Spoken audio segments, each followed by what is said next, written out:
বাংলাদেশে সিন্ডিকেট এবং উদ্যোক্তা একে অপরের জাতশত্রু।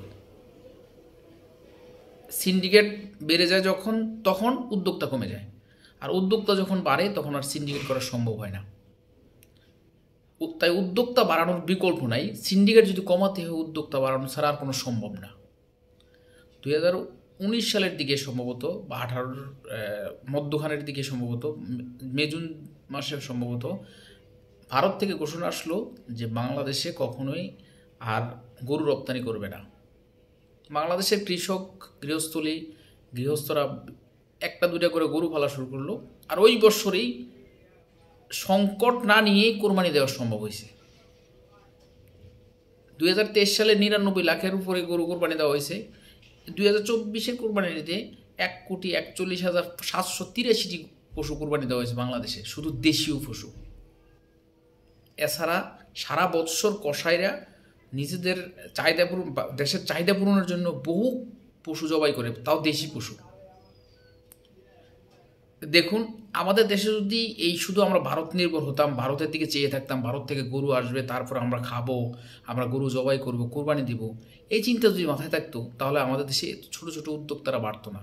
আর বাড়তো না বলে আমরা একটা চ্যালেঞ্জ দিতে পেরেছি। যদি আমাদের এই উদ্যোক্তাটা বাড়ছে বলেই আমরা একটা বড় চ্যালেঞ্জ দিতে পারছি যে তোরা লাগবে না, তোদের দেশের কোনো কিছুই আমার গরু আসা লাগবে না, আমরা দেশে সম্ভব। দিন শেষ দেখো, আমাদের দেশটাকে সমৃদ্ধিশালী করতে গেলে, সিন্ডিকেটের হাত থেকে বাঁচাতে গেলে একমাত্র রাস্তা হচ্ছে তোমার উদ্যোক্তা হওয়া। উদ্যোক্তা না হলে, ছোট ছোট উদ্যোক্তা না হলে সম্ভব না। উদাহরণস্বরূপ বলি, আমার চাহিদা আছে 50 টন, কিন্তু উৎপাদন হচ্ছে 25 টন, তাও একজনে। বাংলাদেশের অনেক শিল্পপতি আছে কিংবা সিন্ডিকেটকারী আছে যাদের কাছে অঢেল সম্পদ, কালো টাকা পাহাড় করে রাখছে। তারা কি করে, ওই একজনের এই উৎপাদিত পণ্যটা একাই নিয়ে গ্রাস করে ফেলি এবং তার নির্দিষ্ট দাম থেকে বিক্রি করে না। আর এটাই হলো বর্তমানে সিন্ডিকেটের একটা মূল লক্ষ্য। এইভাবেই করে।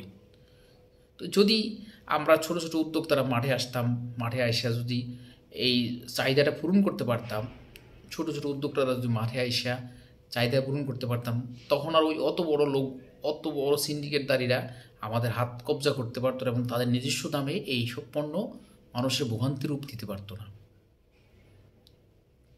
সর্বশেষ কথা হচ্ছে, আমাদের যে কোনো উপায় হোক, এবার ভর্তুকি দিয়ে হোক, নিজের পরিশ্রম দ্বারা হোক, নিজের মেধা দ্বারা হোক, দেশের ছোট ছোট ক্ষুদ্র ক্ষুদ্র উদ্যোক্তা বাড়াতে হবে। উদ্যোক্তার বিকল্প নাই, সিন্ডিকেট ভাঙতে উদ্যোক্তার বিকল্প নেই, উদ্যোক্তা বাড়াতেই হবে। উদ্যোক্তা বাড়ালে আপনার চাহিদা সম্পূর্ণ হবে, আর চাহিদা সম্পূর্ণ হলে উদ্যোক্তারা আর কখনোই ঝামেলা করতে পারবে না। সিন্ডিকেটরা আর ঝামেলা করতে পারবে না। সিন্ডিকেটের ঝামেলার হাত থেকে মুক্তি করতে গেলে, বাংলাদেশকে সিন্ডিকেটের হাত থেকে মুক্তি করতে গেলে একমাত্র উদ্যোক্তা তৈরি করতেই হবে।